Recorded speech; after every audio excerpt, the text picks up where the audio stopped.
Hello बच्चों, आज एक हम क्लास ले रहे हैं अकाउंट की, जिसके अंदर हम कैश फ्लो के बारे में आपको बता रहे हैं। देखिए, कैश फ्लो का जो कॉन्सेप्ट है उसका मेन मोटिव ये है उस कैश फ्लो स्टेटमेंट को बनाने का कि कंपनी ये देखना चाहती है कि कंपनी के पास कैश का किस किस जगह से, किस किस प्लेसेस से इनफ्लो हुआ है या आउटफ्लो हुआ है। मतलब पूरे एक साल के अंदर कंपनी के पास कैश कहाँ कहाँ से आया है, कहाँ कहाँ कैश गया है। इस पूरे कॉन्सेप्ट के लिए जो भी हमारे कैश के आने, इनफ्लो और आउटफ्लो के सोर्स होते हैं, उसको बेसिकली 3 पार्ट्स में बांटा जाता है।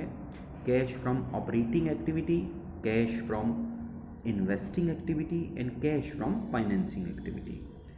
Cash from investing operating activity का मीनिंग है कि पैसे बिजनेस करके प्रॉफिट कमा के कहाँ से कैश आ रहा है। देखिए, हमारे पास कैश आने के 3 सोर्स हैं। या तो हम कमा के, जनरेट करके पैसा हमारे पास आ सकता है, या अपनी कोई एसेट्स बेच के हमारे पास पैसा आ सकता है, या फिर हम उधार लेके पैसा गेट कर सकते हैं या दे सकते हैं, वाइस वर्सा। सो इसलिए ये पूरा के पूरे कॉन्सेप्ट को 3 पार्ट्स में बांटा जाता है। ठीक है, तो सबसे पहले जो हमारा कॉन्सेप्ट है, वो पार्ट है, वो ऑपरेटिंग एक्टिविटी है। क्योंकि कैश फ्लो स्टेटमेंट काफ़ी ज़्यादा लेंथी होती है, इसलिए इसको आप समझने के लिए 3 पार्ट्स में बांटिए। सबसे पहले हमने पूरी कैश फ्लो स्टेटमेंट को 3 पार्ट्स में बांटा: operating activity, investing activity, financing activity. फिर हम ये देखते हैं कि जो ऑपरेटिंग एक्टिविटी है वो सबसे ज़्यादा कॉम्प्लिकेटेड, सबसे ज़्यादा लेंथी है, तो इसलिए उसको भी समझने के लिए हम फर्दर 3 पार्ट्स में बांटते हैं। याद रखने के लिए उसका जो पहला कॉन्सेप्ट है वो हम सबसे पहले निकालते हैं नेट प्रॉफिट बिफोर टैक्स। इस नेट प्रॉफिट बिफोर टैक्स पहला स्टेप, इसके लिए हम क्या करते हैं, इसके लिए सबसे पहले जितना भी नेट प्रॉफिट दे रखा है हमें बैलेंस शीट में, क्वेश्चन ये 5 नंबर का आएगा बच्चों। इसमें हमारे को बैलेंस शीट दे रखी होगी 2 साल की, और 1 या 2 एडजस्टमेंट दे रखी होगी। क्योंकि ये कॉन्सेप्ट केवल 5 नंबर का है इस बारी, तो इसलिए ज़्यादा एडजस्टमेंट इसके ऊपर नहीं आएंगी, नॉर्मली 2 एडजस्टमेंट तक आएंगी।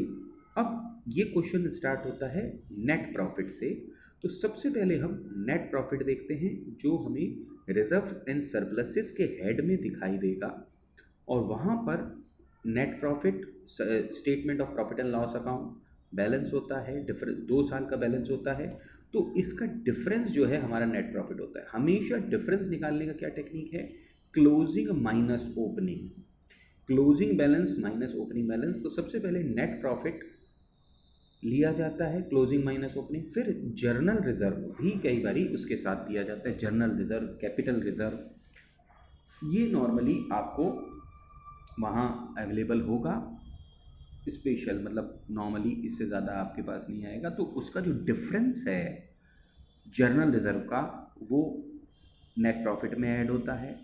प्रोविजन फॉर टैक्स, अगली आइटम है प्रोविजन फॉर टैक्स।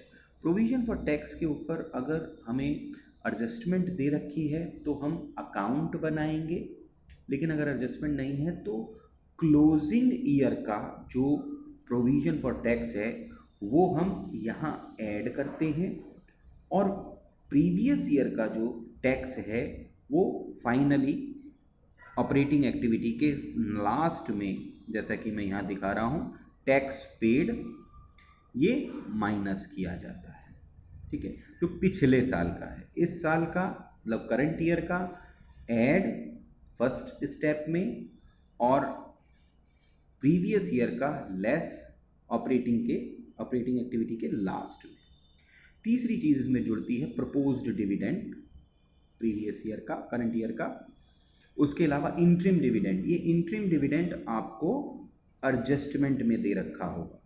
ये 4 चीज़ें जोड़ के आपको मिलता है net profit before tax and extra ordinary item. ये पहला स्टेप है बच्चों।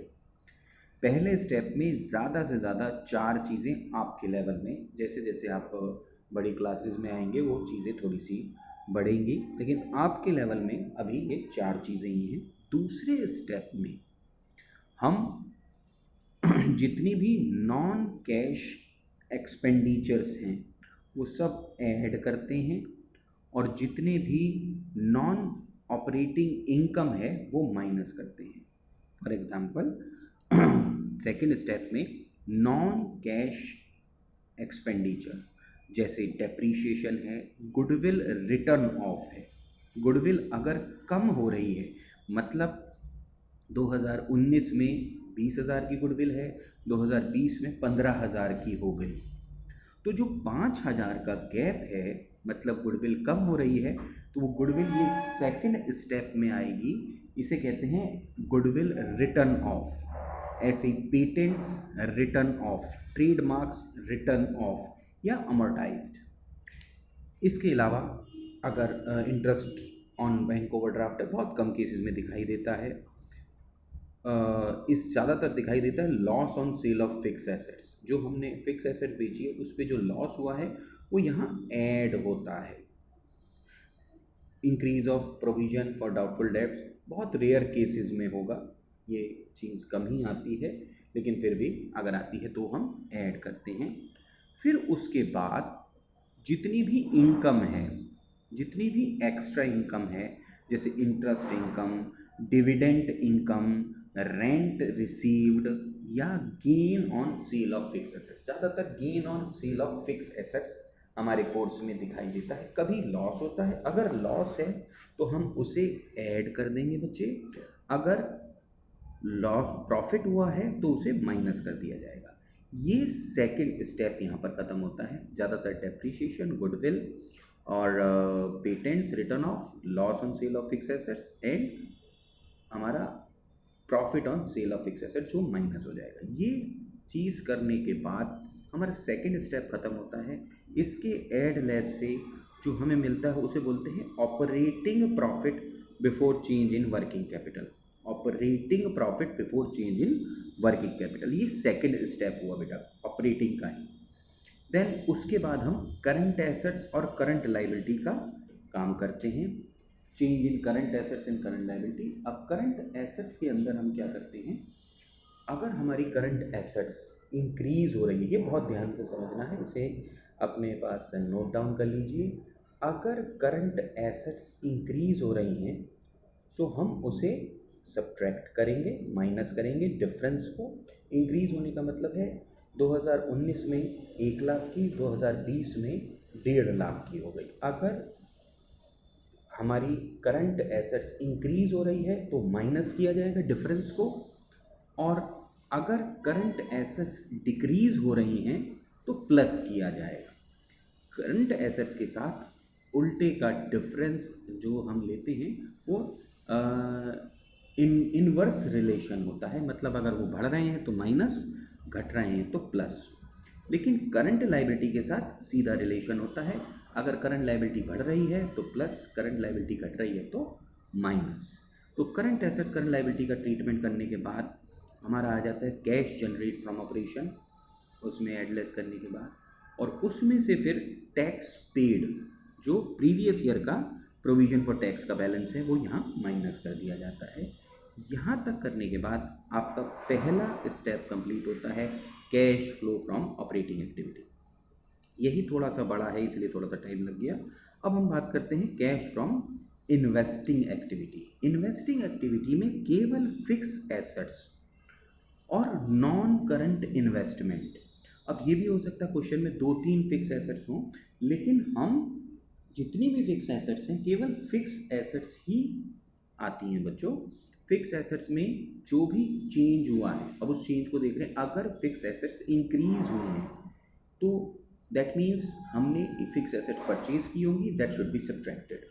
तो परचेज ऑफ फिक्स एसेट्स और purchase of non current investment ये माइनस की जाती हैं। अगर ये दोनों चीज़ें बढ़ रही हैं मतलब परचेज है, शुड बी सब्ट्रैक्टेड। अगर सेल है मीन्स अगर करंट हमारी फिक्स एसेट्स कम हो रही हैं, 1 लाख से 50,000 हो गई हैं, तो जो डिफरेंस है वो सेल कंसिडर किया जाता है और सेल प्लस होती है। तो इस पूरे कॉन्सेप्ट में हमारे पास इन्वेस्टिंग एक्टिविटी में सिर्फ ऐड और लेस, फिक्स एसेट्स का ऐड और लेस किया जाता है। ठीक है, अगर बढ़ रही हैं तो माइनस, घट रही हैं तो plus. Only fix assets and non current investment. Got it बेटा। अब आती है तीसरा step, cash flow from financing activity. उससे पहले एक बात बता दूं, नॉर्मली इन्वेस्टिंग एक्टिविटी नेगेटिव में आती है ज़्यादातर।